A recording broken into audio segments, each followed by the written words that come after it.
Hey guys, Quincy here with theslightlybetterwife.com. How you doing?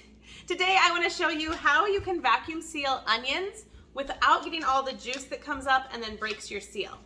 So there are a couple different ways. One way I used to always do it was I would just put my onions, these are just diced up onions.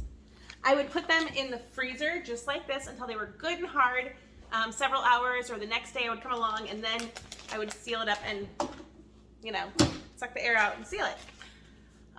That's exhausting. I don't have room to do that in my freezer right now because I would do it in a basket and set them all upright. So what I just discovered through trial and error is if you want to get them sealed nice and tight like this, when you're using, like I'm using an Excalibur sealer, don't just hit the vac and seal button, use your pulse button, because the pulse you can like suck out a little bit of air at a time. It's like, okay, like sucking out a little bit of air at a time.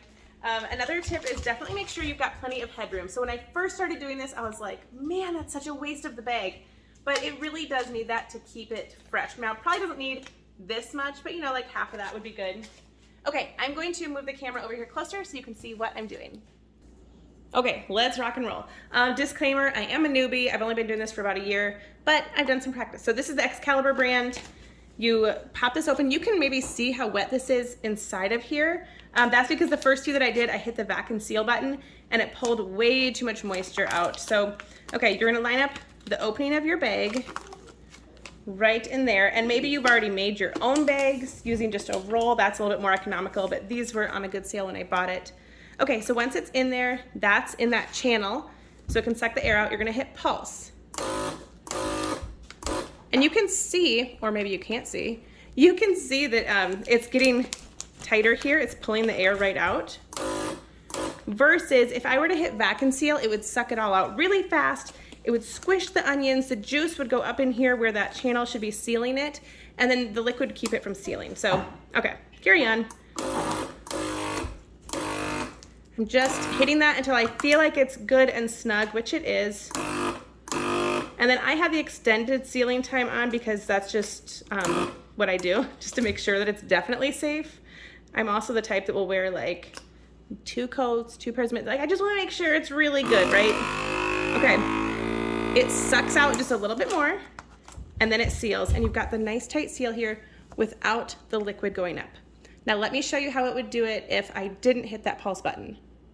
Okay, here is another bag. So same kind of deal. I like to like squish them down in. If I were to just put this in, and I'm only gonna hit the vac and seal, and I'll let you watch and see what it does.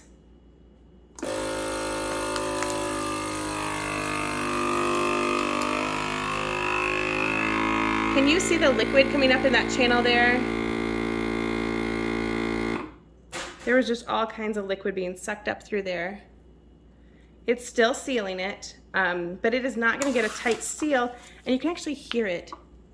The air going back into it, I can move it around. It did not get a tight seal. So if that happens, immediately go ahead and break that seal before it really settles. The best you can, even just a little hole is good enough. And then you'll wanna dry this, put it back in, hit that pulse button and seal it again. So don't be afraid to do that again if you have to. You can even cut it here and do it again if you needed to. You know what I mean? Okay guys, I hope that was helpful for you. I know I spent so much time freezing my onions upright and then to come back the next day and make the whole mess again.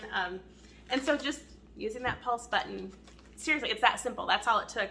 And now you're probably wondering like, why do I want to freeze onions? Well, my kids do not like when I chop onions. They love onions, but they just cry like crazy. Onions do not bother me. But I try that if I'm going to be like cutting onions for the freezer, I do it all in one day. I get the mess taken care of. I can go compost the onions or whatever and just get the smell and the stuff out of the house. So then what I'll do with them, I will like chop this open and I'll throw it into hamburger meat or like for doing tacos or soups. Now these are not the kind of onions that you're gonna want to like just use as a garnish because they will be a little bit, I don't know, like soupy? Like the texture will be slimy, like none of these words sound good for that kind of thing, right? So definitely something that you want to bake with. So like I said, easily, boom, dump them into a pot and whip up your tacos or whatever. All right, I gotta go fix this one. Thanks for watching, guys. If this was helpful, go ahead and hit the subscribe or the like. Throw a comment if you have any questions. I'd be happy to answer them. the best that I can or find you the right resources. Thanks for watching, and as always, go out and do something awesome. See ya!